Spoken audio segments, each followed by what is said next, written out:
For some reason, every single time I'm doing one of these Gray's Mails episode, I visualize this different intro where it's like this old school post office guy coming to somebody's house and dropping off letters while somebody's whistling in the background like Mayberry. And I don't know, it's just in my head and I want to make it, but I don't really know how to. So if you guys know of somebody, let me know.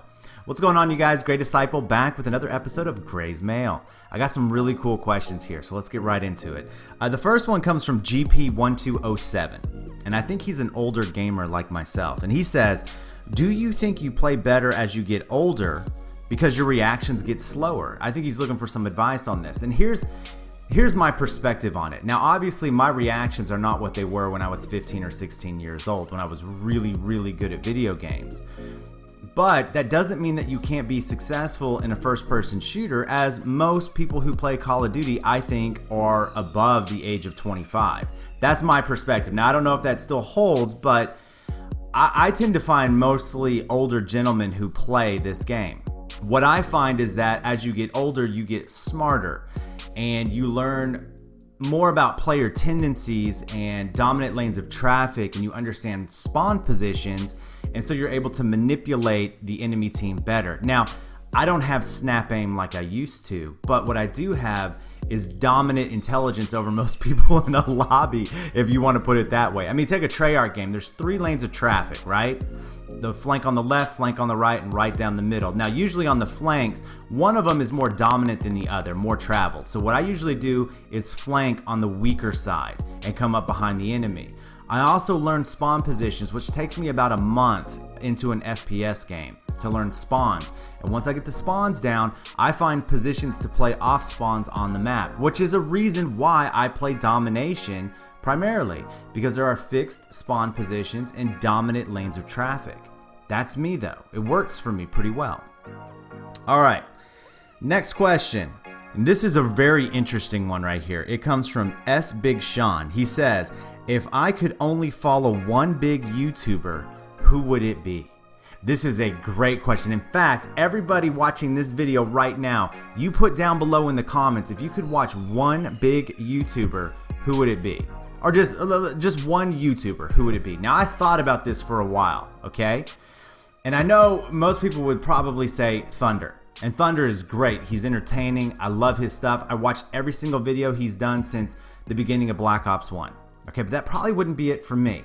Because if you remember a while back, the reason why I got on YouTube in the first place was to learn stuff. And I find that when I watch guys where I actually learn about specific guns or perks, or I learn how to rotate maps or how to take out enemies faster, that's what gets me excited. And there are 3 gentlemen, 3 YouTubers that I watch for this primarily.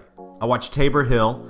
He has some very interesting things. Now, when I found Tabor Hill, it was when he did his video on awareness, the nerf to awareness or dead silence affecting awareness, which is still, to me, one of the best videos made last year on Black Ops 3. It was great. I watched Drifter. You know, Drifter's in-depth series is, as I said before, probably the best, longest running series on YouTube for the COD community. And I learned a lot, and I make sure that I watch every single one of them. And then the last one is Optic Scumpy, believe it or not, because I like watching him play. Now, I can't play like him, but I can try to. And in watching a really dominant player pub stomp, I learn rotations and positions that I would never find on my own. Kind of like how I used to watch iTemp all the time. I don't really watch him so much anymore. So if I was to put him down on the table, would I watch Tabor Hill, Drifter, or Scumpy? I would probably go with Scumpy because I kind of can figure out perks and guns now on my own, but watching a really dominant player rotate a map is something that I need more than anything else because I'm a pub stomper. So there's my answer. You guys put yours down below. All right, next question. And this was a cool one because it was one that I was actually thinking about. And I was going to do a video on this, and it comes from Trombone Loki, and he says, what would I do if I lost my channel and couldn't get it back? Now, I imagine the reason why this came up was because of 3 things. One, Drifter and T Martin, I'm sure you guys probably know about this, while they were at the COD XP convention or whatever you call it, both of their houses got broken into, or at least they tried to break into T Martin's, but they couldn't get in. But they got into Drifter's, and they messed with his computer. And we don't know what's going to ever come of that, if anything ever comes of that, and some USB drive that they took and all this kind of stuff. So he was obviously violated, and they have access to his channel now, I believe. And then at the same time, I think it was about a week or so later, Honor the Call was hacked after he did this whole series on FaZe. And they actually deleted his channel off, or they hid all the videos, or they did something to his channel, but he was able to get it all back. And of course, I'm sitting there as a YouTuber thinking to myself, wow, I mean, if I actually got big, especially with some of the conversations that I bring up on my channel, it's not unlikely that somebody would come after me eventually to knock it out. I mean, I could see it happening. So, but let's not go there quite yet. I mean, the question is, what would I do if I lost my channel and I couldn't get it back? I think what he means is, would I start another one? And honestly, I don't know.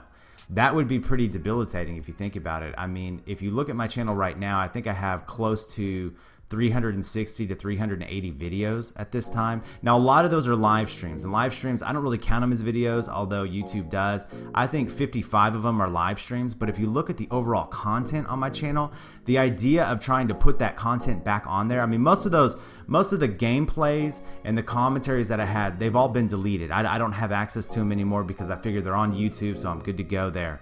But the idea of starting up again, man, I don't know. I don't know if I could do it. I mean, I've seen channels actually shut their channels down and try to start up again. And they I think Pico talked about it before, how he walked away from his channel of almost 10,000 or over 10,000 subs. And he thought it would be better just to start over and rebuild it back up. And it's been this huge struggle for him. And you look at my channel, 2,300, 2,400 subscribers. I mean, how many of them are actually active? Maybe 500. So I'd probably gain those right back, I would hope, but I don't know if I would do it, man. To be quite honest with you, I don't know if I could do it. And I'm sure if the right people wanted to hack me, they could do it pretty easily, because I'm kind of stupid when it comes to electronics. So I don't know what I would do. I really don't. All right, final question. And this one kind of piggybacks a little bit on what Loki asked. And this one comes from Joshua W. Okay. It says, do I really want to get big on YouTube? There are so many anti-religious folk, and I would be bombarded with negative comments which might disrupt my channel. Well, first off, I am bombarded with negative comments. I just delete the majority of them. I get a lot of private messages, hate messages. I get them on Twitter as well. You guys just rarely ever see them because I get rid of them pretty much as fast as they come. Now, if you want to disagree with something that I say, that's fine. I'll leave it on there and we can talk about it. But if you're just going to be outright insulting to me, I'm not going to leave it on there, because a lot of people who watch my channel are kids and they don't need to see that kind of stuff. And he says, well, if you get bigger, you're going to get more negative attention. And I was like, yeah, there's some truth to that. There really is some truth to that. But here's the thing, bud. As it stands right now, I should have 3,000 subscribers on my channel. But I've lost over 600. Probably by the time this video goes up, I would say I've probably lost over 650 subs. Now that doesn't sound like a lot, to a big channel like Drifter, but I'm a small channel. You take that and you compare it to like a channel like maybe NYZ Fly Guy or Mr. Tracky, who are somewhere between 1,500 to 2,000 subs. I would imagine they've probably lost 150 subs, and those are probably to dead channels or dead subs, meaning that they've deleted their channel and they're no longer active. See, my people actually actively unsubscribe from me. And why is that? Well, because I talk about things that a lot of other people won't talk about on their channels. I talk about my faith, I talk about politics, I'll talk about racism, I'll talk about homosexuality. I'll put some stuff out there. The idea is to get people talking. I talk about moral depravity and pornography addiction, and I rub people the wrong way. Now, I'm not doing it to piss people off, but it does tend to do it. What I'm doing is I'm trying to start a conversation with everybody to get everybody to share why you believe what you believe, okay? Now, because I do that, it has really stunted my growth at times. Like I'll have a week where I'll gain, something like 7-8 subs a day, and then my Church for Gamers video comes out on Sunday and I'll lose 15 to 20 subscribers. It's just how it goes, man. So if I got really big, am I worried about negative comments?